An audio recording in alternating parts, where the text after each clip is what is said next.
샬롬, 진리로 여는 성경 여수run입니다. 오늘은 로마서 1장 1절을 가지고 단어들 중심으로 하나님의 말씀의 은혜를 함께 공부하는 시간 갖기를 원합니다. 로마서 1장 1절을 보세요. 예수 그리스도의 종 바울은 사도로 부르심을 받아 하나님의 복음을 위하여 성별된 바 그랬거든요. 바울은 성별된 자였다. 근데 그는 하나님의 부르심을 받은 자였고 그 부르심 받은 목적은 하나님의 복음을 위해서였어. 그럼 바울은 하나님의 복음을 사도가 되기 이전이었다면 사울이었다면 하나님의 복음을 전하지 못하는 자였겠죠. 자, 그럼 이제 요 말씀을 이제 그 다음 단계는 어떻게 공부를 하냐면 이제 찾아봐야 돼. 이 바울은 예전에는 사울이었잖아. 사울이 인간의 첫사람 천연의 사울이죠. 근데 변화된 상태는 바울이란 말이에요. 그러니까 새로운 뭔가를 시작하는 바울이 된 거잖아요. 이제 요런 관점에서 이제 이 바울을 읽으면은 되는 거야. 그러면은 사울은 또 사울로 찾아가서 히브리어로 가도 되는 거고. 그러니까 사울이 하던 걸 다 멈췄고. 그렇지. 지금 이런 정지하다 뭐 단념하다 끝까지 그만두다 예. 다 멈췄네. 그렇게 되어진 상태의 이름이 바울이라는 거지. 그러니까 이제 언어 해석하는 방법이 쉽죠. 그 어근을 찾아가야 돼, 항상 기본 동사로. 그래서 바울은 기본 동사는 이 단어에서 바울이라는 이름이 온 거기 때문에 이거를 품고 있는 거구나. 파워를. 그래서 멈춘 상태. 근데 지금 이제 인간적인 천연의 그것들이 다 끝나고 멈추고 이제 휴식이 됐어요. 근데 이제 보니까 둘로스라는 종이라는 단어를 써. 그러니까 이 종이라는 말의 의미는 그냥 뭔가 누가 명령이 딱 떨어지면 거기에 그냥 이유가 없이 무조건 복종하는 상태. 그러니까 지금 바울은 자기를 종이라고 그러잖아요. 근데 누구의 종이냐면 예수 그리스도의 종이라고 그러죠. 그러니까 예수님의 말씀에 맹목적으로 어떤 이유도 없이 그냥 복종하는 상태를 종 이렇게 얘기한단 말이에요. 근데 종이란 말 단어도 두 가지가 또 있어요. 응? 그건 내비두고 그럼 1210에서 유래했다니까 한번 또 1210을 짚고 가야 돼. 그랬더니 뭐예요? 대오, 묵다, 동이다, 매듭하다, 조이다, 감다 이렇게 나왔죠. 종은 둘로스였는데 이 둘로스는 어디서 왔냐? 기본 동사 대오에서 왔다. 그러면은 묶는 거는 뭐와 뭐가 같이 있을 때 묶는 거지. 하나만 있으면 묶을 수가 없잖아. 뭐가 있을 때 그걸 묶는 거잖아. 두 개 이상 됐을 때. 그러니까 지금 이 대오라는 말은 묵다, 동이다, 매듭하다인데 아까 종은 둘로스는 복종하다였잖아. 그러니까 이 단어에서 복종이 되는 거야. 그러면 이제 여기서 딱 봐야지. 바울은 이런 걸 보고 이제 이어서 말씀을 보는. 그렇죠. 바울은 예수 그리스도의 종이라고 그랬어. 그러면 누구한테 묶인 거야 지금? 예수님은. 그렇죠. 바울은 그래서 종이라는 표현을 쓸 때 예수 그리스도에게 완전히 묶여버렸고 동이었어. 다른 말로 뭐 하냐면 그에 속했고 연합됐다는 거죠. 그렇게 보면 되는 거지. 예수님과 하나 된 상태. 그러니까 예수님에게 복종할 수밖에 없는 거죠. 그래서 바울의 신앙의 상태를 예수 그리스도와 하나의 상태로 볼 수 있구나. 근데 이거를 이제 내가 이제 말씀을 보면서 이제 그렇구나. 바울이 예수 그리스도의 그러면서 따옴표로 딱 끝났잖아. 문장이. 예수 그리스도의 종 바울은 하면서 딱 끝내버렸단 말이에요. 그 바울의 이제 신앙의 상태를 지금 설명해 줬고 종의 개념을 이제 우리가 인식을 하는 거야. 그래서 종의 개념은 누구한테 그냥 가서 종 노릇해서 네 이게 아니라 이건 인간의 윤리 도덕적인 이 세상에서의 종이고 성경이 말하는 종은 누군가와 묶여야 되는데 그 묶이는 상대가 누구냐가 중요하겠죠. 사단에게 묶이면 사단의 종이 되고 하나님한테 묶이면 하나님의 종이 되고 근데 이 종이라는 개념이 나쁜 뜻이 아니라 연합의 관계를 갖고 있다. 그래서 그분의 말씀이 곧 내 말씀인 것 같이 복종의 관계, 이유가 없는 상태. 그럼 하나 됐다는 얘기잖아. 그런 의미에서 성경은 둘로스라는 의미를 썼다. 그러면 종을 설명하기에 일반적인 종의 의미가 아니잖아요. 좋잖아. 그럼 우리도 하나님의 종 하지만 하나님과의 연합이 돼야 되는데 실제로 네가 하나님의 종이냐? 그러니까 종이라니까 그냥 하나님 앞에 설설 기는 그걸만 생각을 하지 너가 정말 하나님과 연합됐느냐 이제 그걸 물어야 되는 거야. 이제 설교할 때는 너가 하나님의 바울과 같이 예수 그리스도로 실제로 연합이 된 상태인지를 점검해야 된다. 이제 이렇게 설교할 수 있겠죠. 그냥 우리가 입버릇같이 그냥 우리는 하나님의 종이야 뭔지도 모르고 말하지 말고 알고 말해라. 알고 조합 판정 한 영이라. 그런 상태를 얘기하는 거예요. 그렇게 됐냐? 그럼 이제 요거는 사역적 개념에서 종이야. 그러면은 관계성으로 갈 때는 이게 뭐가 되는 거냐면 아들이야, 아들. 아들. 예, 아들. 아, 관계성으로 갈 예, 때. 예. 혈연 관계나 이런 걸로 갈 때는 부모 자식 간이잖아요. 그 아들의 관계가 되는 거고, 여기서 지금 바울은 뭐를 하고 있는 거예요, 지금? 사도로 부르심을 받았기 때문에 사역을 하고 있는 거잖아. 그러니까 말씀을 전하는 관계에 있기 때문에 사역적 개념에서는 하나님의 온전한 말씀만, 예수 그리스도의 말씀만을 내가 받아서 그 말씀에 이유가 없이 나는 그대로 실천하는, 그대로 전달하는 그 일을 하는 나는 사도다. 그래서 나는 종이다. 이렇게 설명을 하는 거라는 거죠. 그러니까 이걸 다 종합해서 말씀을 이렇게 이해를 해야 설교할 때 이 말씀 자체가 그대로 전달이 되고 하기가 쉬워지는 거지. 원어를 보면서. 이해가 되죠? 그래서 이제 여기까지 끝났어요. 따옴표로. 그리고 이제 부르심을 받아 그랬죠. 근데 여기 지금 사도로 택정함을 입었으니 그랬잖아요. 근데 지금 이제 근데 사도로 택정을 받기 전에 뭘 먼저 받은 거예요? 부르심. 예. 형용사야. 근데 보니까. 응? 그 문법에 형용사는 어떻게 네가 어떻게 사도로 부르심을 받았느냐, 어떻게 받았느냐 이거거든요. 그럼 부르심을 클릭을 해보면 초대됐대. 클레토스. 클레토스. 성도라고. 그러니까 누군가의 초대를 받았다는 얘기죠.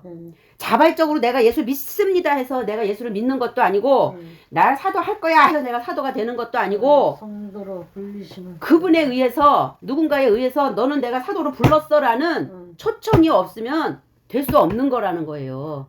그러니까는 우리가 사도의 반열에 들어왔다면 이게 웬 은혜인가 너무 감사합니다가 나오잖아. 그죠? 응. 그러니까 부르심을 받아를 보니까 초대됐는데 2821에서 유래됐대. 클리시스 초대, 소명, 천직. 그러니까 사역적 개념은 하나님의 부르심이라는 것은 초대를 받은 거고 그것이 소명이 주어진 거고 그게 우리의 천직 그러니까 뭐 세상에서 내가 꼭 해야 하는 게 아니라 하늘에서 주신 직업이라는 거죠. 응? 하나님은 하늘이니까. 그게 소명이다 이 사람은. 그렇지. 바울은. 근데 또 2564에서 왔대. 칼레오 부르다. 크게 부른대. 뭐뭐 하게 부른대. 그리고 특별하게 뭔 이름으로 불리움을 받는데 그러면 그냥 큰 내용 없어. 응? 근데 또 있네. 2753이 또 있네. 그래서 보니까 기본 동사 딱 나오죠. 그럼 더 이상 갈 데가 없어 이제. 외치다. 강권하다. 말로. 외치다. 격려하다. 명령하다. 시키다. 외치다. 그러니까 하나님의 부르심을 받은 목적은 뭔가를 외치라고 천직으로 소명으로 그리고 하나님의 격려하고 명령하고 시키기 위해서 부르심을 받았다는 얘기지. 그죠? 그러면 지금까지 강권적으로 지금까지 지금 우리가 쭉쭉쭉쭉 훑어가면서 이렇게 거슬러 올라간 그 원어의 의미를 다 지금 한 거죠. 아까 천직도 나오고 소명도 나오고. 그러니까 바울의 부르심을 본 거네. 초대도 들어가고. 그러니까 누군가가 나를 불렀는데 바울을 불렀는데 목적은 초대를 했다. 또 강권했다. 명령하고 소명을 주고 천직으로 그걸 다 품고 들어가는 거야. 지금까지 거쳐 올라간 거를 머릿속에 들어있잖아요. 아, 그런 의미로 부르심을 받았네. 근데 그가 뭘로 부르심을 받았어? 사도로 부르심을 받았네. 그러면은 여기서 답이 딱 나와. 사도가 해야 할 일이. 말씀. 아니, 지금까지 부르심을 받아라는 단어에 사도로 부르심을 받았잖아. 그러면 사도는 무슨 일을 해야 되냐면 지금같이 칼로스, 켈류오라고 외치고 격려하고 명령하고 초대하고 천직으로 하나님의 일을 하는 자란 말이에요. 그게 사도라고. 그런데 하나님과 연합이 안 된 상태에서 하나님의 말씀을 전할 수 있어요, 없어요? 못 전하지. 그러면 이제 여기서 이제 막 큰 소리 치는 거지. 이제 설교할 때는 사도는 하나님의 부르심을 받아야 된다 먼저. 그리고 그가 받았으면 그와 연합을 이룬 자여야 된다. 그렇게 됐을 때 그게 하나님의 초대에 응한 거가 되고 그것이 그의 소명이 되어가지고 그 안에 계신 그 하나님의 말씀을 전달할 수 있지. 사도도 안 됐고 하나님의 부르심으로 연합도 안 됐으면서 목사라고 아무나 서갖고 하나님 말씀이 이래요. 자기가 알아서 뭐 그냥 듣고 깨달은 거 그냥 전달한다고 그냥 진짜 하나님 예수 그리스도와 연합이 되어져야 되고 부르심 초대 그분의 초대가 있어서 내가 거기에 응해졌어야 되고 그래가지고 그것을 외치는 자의 사도로서의 직분이 천직으로 되어 있는 자가 하나님의 말씀을 증거하는 거지. 그냥 세상에서 뭐 이렇게 잘 살고 뭐 이렇게 하라고 전하는 게 그게 하나님의 말씀이냐 이제 이런 식으로 이제 뭐 소령을 치던 뭘 하던 이제 이걸 정확하니까 이제 그렇게 말할 수밖에 없는 거예요. 자. 그래가지고 이제 그 부르심을 받은 건 사도로 부르심을 받았는데 그 부르심의 목적은 초대인데 하나님의 명령을 수행하는 거다라고까지 왔어요. 그러면 이제 사도를 봅시다. 사도 클립. 자, 그러면 사도를 보니까 아포스톨로스 사절, 사진. 복음의 사신, 사신. 사신. 그다음에 그리스도의 정권대사. 정권대사. 정권대사라는 거는 모든 것을 다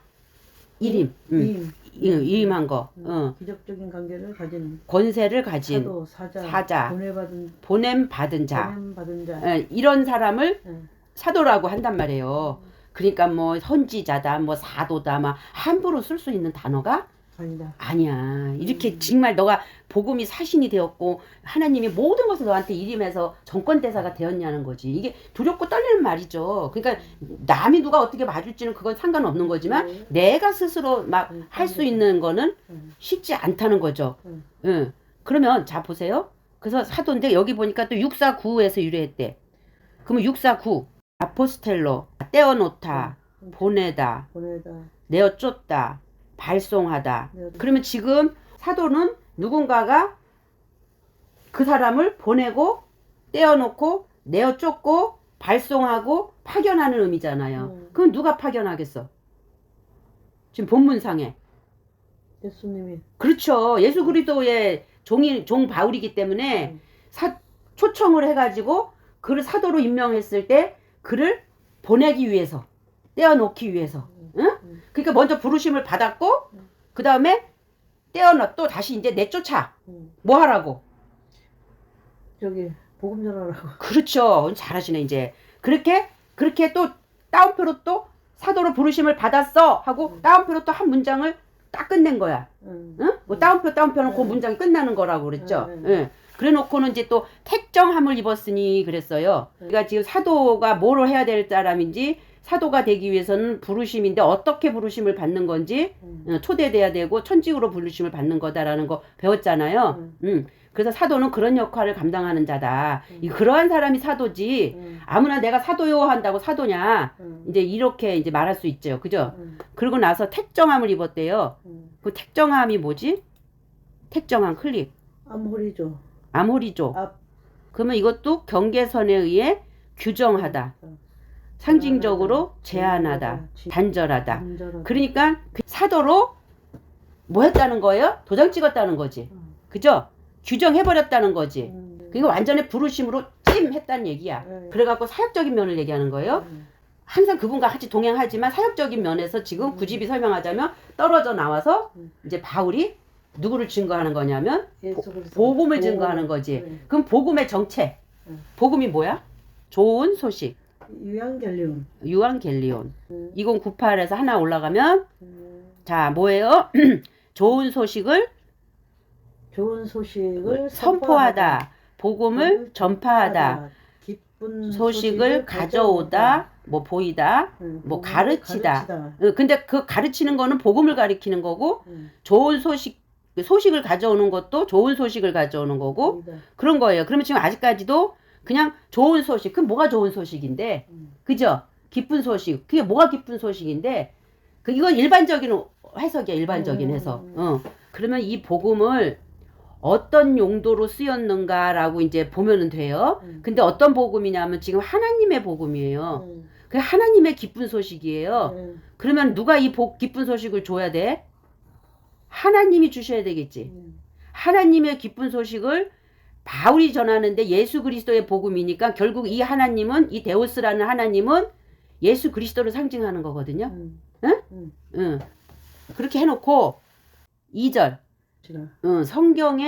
성경책에 이미 선지자들을 통해서 미리 약속했대요. 그리고 그냥 내비두고 일단 3절로 또 가봐. 3절.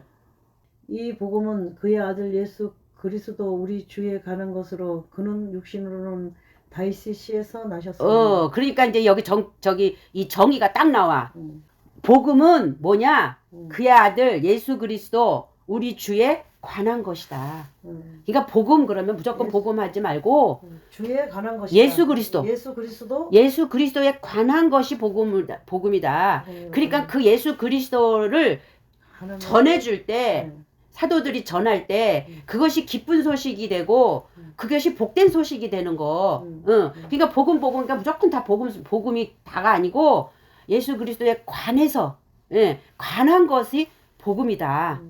이제 이렇게 복음이 뭐냐 그러면 이제 정의가 여기서 딱 되잖아요. 응?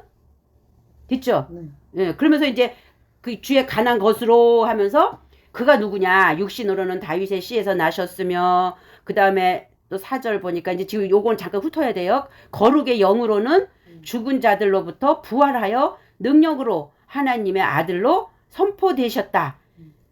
그가 예수 그리스도다. 요게 복음이다. 이거를 설명해 주는 게 복음이다. 지금 이렇게 얘기하는 거야. 되죠? 쉽죠?